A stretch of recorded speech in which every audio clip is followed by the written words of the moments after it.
بسم اللہ الرحمن الرحیم۔ السلام علیکم۔ ایک دفعہ کا ذکر ہے، سمندر کی نیلی وسعت میں ایک عظیم بحری جہاز رواں دواں تھا۔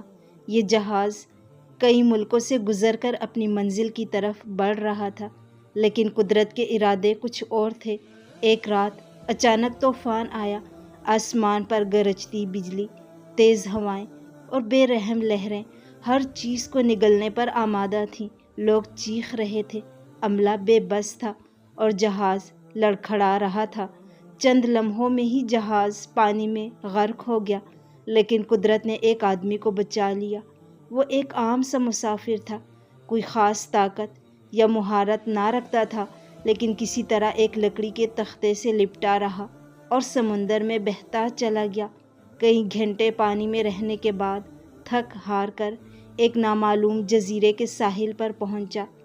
اس کی حالت بہت خراب تھی، نہ کھانے کو کچھ تھا، نہ پہننے کو مناسب کپڑے اور نہ کسی انسان کا نام و نشان۔ وہ ایک اجنبی، ویران اور خاموش جزیرے پر تنہا رہ گیا۔ پہلے چند دنوں میں وہ صرف زندہ رہنے کی کوشش کرتا رہا۔ ناریل توڑ کر پانی پیتا، جھاڑیوں سے کچھ پھل توڑ کر کھاتا اور رات کو سردی سے کانپتا ہوا درختوں کے نیچے لیٹ جاتا۔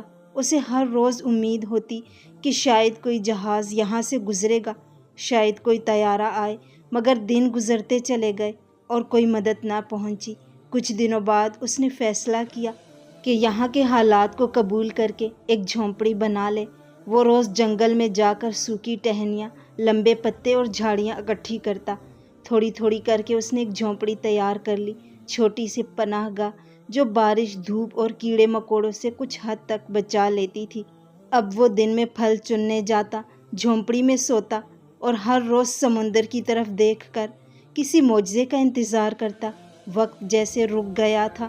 ایک دن وہ معمول کے مطابق جنگل میں گیا تاکہ کچھ پھل اور لکڑیاں جمع کر لے، لیکن جب وہ واپس آیا تو دور سے ایک دھواں اٹھتا دیکھا۔ قریب آیا تو دل دہل گیا، اس کی جھونپڑی جل رہی تھی۔ وہ بدحواس ہو کر بھاگا، مگر جب پہنچا تو صرف راکھ بچی تھی۔ آگ کیسے لگی؟ شاید وہ الاؤ چھوڑ گیا تھا، شاید دھوپ سے کوئی چنگاری بھڑک اٹھی تھی، مگر اب سب کچھ ختم ہو چکا تھا۔ وہ زمین پر گر گیا، آنکھوں سے آنسو بہنے لگے اور زبان سے بس یہی نکلتا رہا، اے رب، میرے ساتھ یہ کیوں؟ میں نے تو صرف صبر کیا، بھروسہ کیا، تو نے میرا واحد سہارا بھی چھین لیا۔ وہ رات وہیں راکھ پر بیٹھا روتا رہا اور آخر تھکن سے سو گیا، مگر صبح جب سورج کی کرنیں اس کے چہرے پر پڑی تو ایک انوکھا منظر اس کا منتظر تھا۔ ساحل پر ایک بڑا بحری جہاز کھڑا تھا۔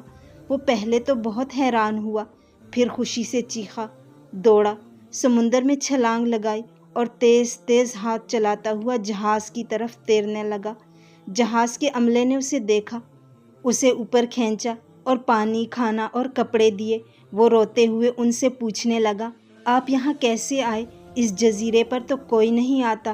کپتان نے مسکرا کر جواب دیا، ہم دور سمندر میں تھے کہ اچانک ہمیں جزیرے سے دھواں اٹھتا نظر آیا۔ ہمیں لگا کوئی مصیبت میں ہے، اس لیے ہم فوراً ادھر چلے آئے۔ یہ سن کر وہ شخص خاموش ہو گیا، آنکھیں نم تھیں مگر چہرے پر سکون تھا۔ وہ دل ہی دل میں خدا سے معافی مانگنے لگا اور شکر ادا کیا کہ اے میرے رب، میں نادان تھا، تو جاننے والا ہے، میں بے صبر تھا، تو مہربان ہے۔ میری جھونپڑی جلی مگر اسی دھویں نے مجھے نجات دلائی۔ زندگی میں بعض اوقات ایسے لمحات آتے ہیں جب ہمیں لگتا ہے کہ ہم سب کچھ کھو چکے ہیں، کہ ہمارا سارا صبر برباد ہو گیا ہے، کہ دعا قبول نہیں ہو رہی، مگر حقیقت میں وہی تکلیف، وہی آزمائش ہمیں کسی بڑی نعمت کی طرف لے جاتی ہے۔